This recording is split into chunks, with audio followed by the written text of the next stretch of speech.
పట్టాభిరామ్ గారు చర్చలో పాల్గొన్నారు. ముందుగా పట్టాభి గారితో మాట్లాడదాం. పట్టాభి గారు నమస్తే అండి. నమస్కారం వికే గారు. పట్టాభి గారు, నేను ఇవాళ మీ ప్రెస్ మీట్ చూశాను. మీకేమైనా జగన్మోహన్ రెడ్డి మీద కోపం ఉంటే ఆబ్వియస్లీ ఓకే, ఎందుకంటే మీ రాష్ట్రంలో మీ రైవల్ పార్టీ కాబట్టి. కేసీఆర్ గారి మీద ఎందుకు మీరు అంత ఆగ్రహాన్ని ప్రదర్శించారు? ఆగ్రహాన్ని అంటే విమర్శలు, వీళ్ళిద్దరూ ఒకటే అనే, ఇద్దరు కలిసి చేస్తున్నారు అనే రకంగా ఆయన్ని కలిపేశారు కదా. వికే గారు, మీకు ప్యానెల్లో ఉన్నటువంటి మిత్రులకి, ఏబిఎన్ ప్రేక్షకులందరికీ శుభ సాయంత్రం. నమస్కారం. ఈ రోజున నా ప్రెస్ మీట్ మీరు చూసినట్లయితే, చూసానన్నారు, మొత్తం అంతా సవివరంగా చూసాను. మీకు సబ్జెక్ట్ కూడా అర్థమైంది. ఇక్కడ మా పాయింట్ ఆఫ్ వ్యూ ఒకటే అండి. నాది ఈ తెలుగుదేశం పార్టీ జాతీయ అధికార ప్రతినిధిగా పార్టీ పక్షాన మేము తెలియజేయదలుచుకుంది ఒకటే. అదేంటి అంటే, రెండు రాష్ట్రాల ప్రజలు, తెలంగాణ కానీ ఆంధ్ర రాష్ట్రంలో ఉన్నటువంటి ప్రజలు అందరూ కూడా కలిసికట్టుగా ఉండాలి, కలిసి జీవించాలి, ఎక్కడా కూడా ఎటువంటి విద్వేషాలకి తావు లేకుండా అందరూ కలిసిమెలిసి ఉండాలి, రెండు రాష్ట్రాలు ప్రగతి బాటలో ముందుకు వెళ్ళాలి అన్ని రకాలుగా అన్నది తెలుగుదేశం పార్టీ యొక్క మౌలిక సిద్ధాంతం. దాని కొనసాగింపుగానే ఎప్పటికప్పుడు ఏ అంశం వచ్చినా, మొన్న మధ్య చంద్రబాబు నాయుడు గారు ఈ రాయలసీమ ఎత్తిపోతుల గురించి కానివ్వండి, వివిధ ఇరిగేషన్ ప్రాజెక్టుల గురించి, లేదంటే పోలవరం నల్లమల సాగర్ ప్రాజెక్టు గురించి కానీ వారు మాట్లాడుతున్నటువంటి సందర్భంలో ఆయన చెప్పింది ఒకటే: మేము తెలంగాణ రాష్ట్రంతో సఖ్యతగా ఉండదలుచుకున్నాం, తెలంగాణ రాష్ట్ర ప్రజలు కూడా బాగుండాలి అని కోరుకునేటువంటి వ్యక్తులం, రెండు రాష్ట్రాలు కలిసి పురోగతి సాధించాలి, అందుకని ఏ అంశం ఉన్నా కూడా కూర్చుని మాట్లాడుకుని సామరస్యపూర్వకంగా సమస్యలను పరిష్కరించుకుంటూ ముందుకు వెళ్ళటం అనేది మా విధానం అని స్పష్టంగా చెప్పారు ఆ రోజు.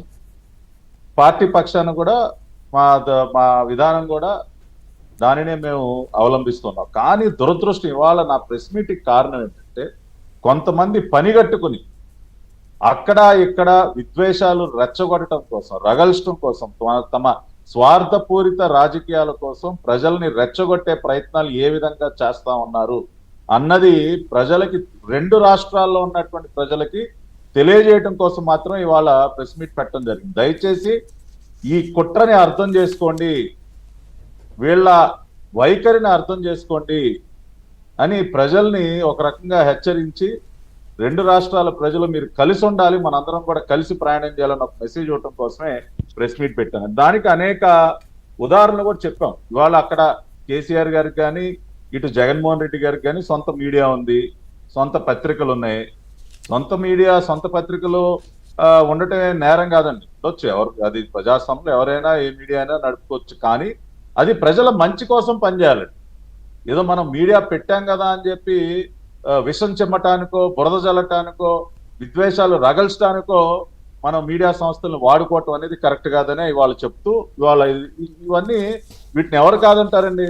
అక్కడ నమస్తే తెలంగాణ, ఇక్కడ సాక్షి, వాళ్ళు ఇద్దరు కూడా ఒక టీం వర్క్ చేస్తూ జనవరి మొదటి వారం దగ్గర నుంచి ఏ రకంగా వాళ్ళు విషం చిమ్ముతా ఉన్నారో, ఇద్దరు కోఆర్డినేటెడ్ గా, కలిసికట్టుగా వీళ్ళు ఏ విధంగా కుట్ర చేస్తా ఉన్నారో ఈ రెండు పత్రికల యొక్క హెడ్లైన్స్ ని తెర మీద ప్రదర్శించి చూపించి వాళ్ళు ఎక్స్పోజ్ చేయడం జరిగింది. గతంలో కూడా ఏ మాదిరిగా వీరిద్దరూ చక్కగా ఏది, ఇందాక మీరు ఒక చక్కటి మాట అన్నారండి, ఇది తెలంగాణ ప్రయోజనాలకు కాదు, తమ స్వార్థ ప్రయోజనాలకి, ఏదో ఇప్పుడు ఇక్కడ ఆంధ్ర రాష్ట్ర ప్రయోజనాలకి జగన్మోహన్ రెడ్డి గారికి కాదు, తమ స్వార్థ ప్రయోజనాలకి, ఇరువురు నాయకులు రాష్ట్రాల కోసం, ఇరు రాష్ట్రాల ప్రయోజనాల కోసమో, రెండు రాష్ట్రాలు బాగుండాలి అన్న ఒక ధోరణితో వ్యవహరిస్తే ఎవ్వరూ కూడా ప్రశ్నించే పరిస్థితి ఉండదని. కానీ దానికి విరుద్ధంగా వీరిరువురు కూడా పనిచేస్తా ఉన్నారు. కాబట్టి వాళ్ళ రెండు పత్రికల్లో వస్తున్నటువంటి హెడ్లైన్స్, ఉదాహరణకి ఒక ఎగ్జాంపుల్ అండి. జనవరి 5వ తేదీన నమస్తే తెలంగాణలో వార్త ఏంటంటే, రాయలసీమ ఎత్తిపోతల పథకాన్ని, రాయలసీమను ఆపింది మేమే. ఇదిగోండి హరీష్ రావు గారు స్టేట్మెంట్ అండి.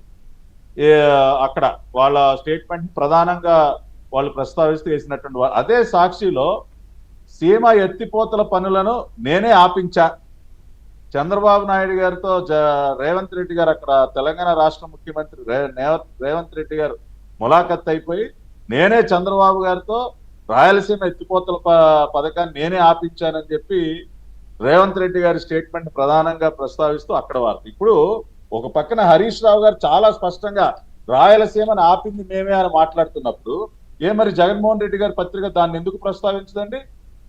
ఎందుకని ప్రశ్నించరు? చంద్రబాబు నాయుడు గారు ఫోటో వేసి సీమ ఎత్తిపోతల పనులను నేనే ఆపించానని చెప్పి ఇంకొక వర్షన్ ని ఇవాళ తెర మీదకి తీసుకురావాల్సిన అవసరం ఏముంది? ఎందుకని బీఆర్ఎస్ ని ప్రశ్నించలేకపోయింది జగన్మోహన్ రెడ్డి గారి యొక్క పత్రిక? దీన్ని ఏమనాలండి? ఇది ఒక అనైతిక కలయిక కాదా? రెండో ఉదాహరణ, జనవరి 8వ తేదీన నమస్తే తెలంగాణ వాళ్ళ వార్త ఏంటంటే 16 తెలంగాణ ప్రాజెక్టులపై ఏపీ కక్ష, ఏపీ ఫిర్యాదు, ఇంకా తీరని బాబు పగ, నాడు 2 కండ్లు నేడు 2 నాలుకలు అని వీళ్ళు వార్త రాస్తారు. సాక్షిలోనేమో అదే వారంలో వాళ్ళ వార్త ఏంటంటే హే కృష్ణ, తెలంగాణలో మరో 16 ప్రాజెక్టులు, చంద్రబాబు నాయుడు గారు ఆంధ్ర ప్రయోజనాలను దెబ్బకొడుతూ తెలంగాణలో ప్రాజెక్టులకి గ్రీన్ పచ్చ జెండా ఊపే విధంగా తెలంగాణలో 16 ప్రాజెక్టులకి చంద్రబాబు నాయుడు గారు పచ్చ జెండా ఊపారన్నట్టు సాక్షిలో ఇంకో పత్రిక ఇంకొక వార్త. మరి బీఆర్ఎస్ వారు ఎందుకని మరి నమస్తే తెలంగాణ ఎందుకని దీన్ని ప్రస్తావించదు? అంటే వీళ్ళొక మాట, వాళ్ళొక మాట, ఇక్కడొక డ్రామా, అక్కడొక డ్రామా. దేనికోసం సార్ ఇది? దేనికోసం? వాళ్ళ రాజకీయ పప్పం కోసం కాదా? వాళ్ళ స్వార్థపూరిత రాజకీయాల కోసం కాదా? ఎందుకు ఇవాళ కేసీఆర్ గారు ఒక స్టేట్స్మన్ లాగా ఎందుకు వ్యవహరించలేకపోతా ఉన్నారు? 2 రాష్ట్రాల ప్రజలు బాగుండాలి, కలిసి ప్రయాణం చేద్దాం అని ఎందుకు ఆ రకమైనటువంటి ధోరణితో ముందుకు వెళ్ళలేకపోతా ఉన్నారు?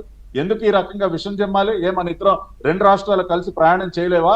ఇవాళ జగన్మోహన్ రెడ్డి కంటే ఓకే, రకరకాలైనటువంటి కారణాలు, అక్కడ తెలంగాణ రాష్ట్రం ఉన్నటువంటి ఆయన ఆస్తులు కావచ్చు, ఇంకోటి కావచ్చు, ఆయన ఏ రోజు కూడా ఎవరి బాగు కోసం పనిచేసినటువంటి నాయకుడు కాదు. ఇటువంటి వార్తా కథనాలన్నీ వ్యవహార శైలి ప్రదర్శించదు. ఒక మాట చెప్పి ముగిస్తా వీకే గారు, ఒక మాట. ఇవాళ ప్యానెల్లో ఉన్నటువంటి బీఆర్ఎస్ మిత్రులు కానీ కాంగ్రెస్ శ్రీధర్ రెడ్డి గారు, సంపత్ గారు ఇద్దరు ఉన్నారు. శ్రీధర్ రెడ్డి గారు వీరికి కూడా నేను చెప్పేది ఒకటే, దయచేసి ఇవాళ బీఆర్ఎస్ మిత్రులు తెలియజేస్తా ఉన్నా, దయచేసి వద్దండి, ఇటువంటి ధోరణి వద్దు. ఏదున్నా కూడా ఇప్పుడు ఆ రోజు మీరు కాళేశ్వరం ప్రాజెక్ట్ నిర్మించారు, లేకపోతే ఇంకొక రకరకాలైనటువంటి ప్రాజెక్టులు నిర్మించారు. మేము ఆ రోజున ఇక్కడ ఉన్నటువంటి ప్రజలు అని విషయం తిన్నారా? ఏ రోజన్నా చెడుగా అనుకున్నారా? తెలంగాణలో ఉన్నటువంటి మా సోదరులు బాగుండాలని కోరుకునేటటువంటి వ్యక్తులం మేము. కాబట్టి ఇవాళ నా ప్రెస్ మీట్ యొక్క ముఖ్య ఉద్దేశం, పార్టీ యొక్క ముఖ్య ఉద్దేశం కూడా వద్దు, దయచేసి ఈ ధోరణి వద్దు, కలిసి ప్రయాణం చేద్దాం, కలిసి పురోగతి సాధిద్దాం, సామరస్యపూర్వకంగా వ్యవహరించుదాం అన్నదే మా యొక్క వైఖరి. రైట్. శ్రీధర్ రెడ్డి గారు ఇక్కడ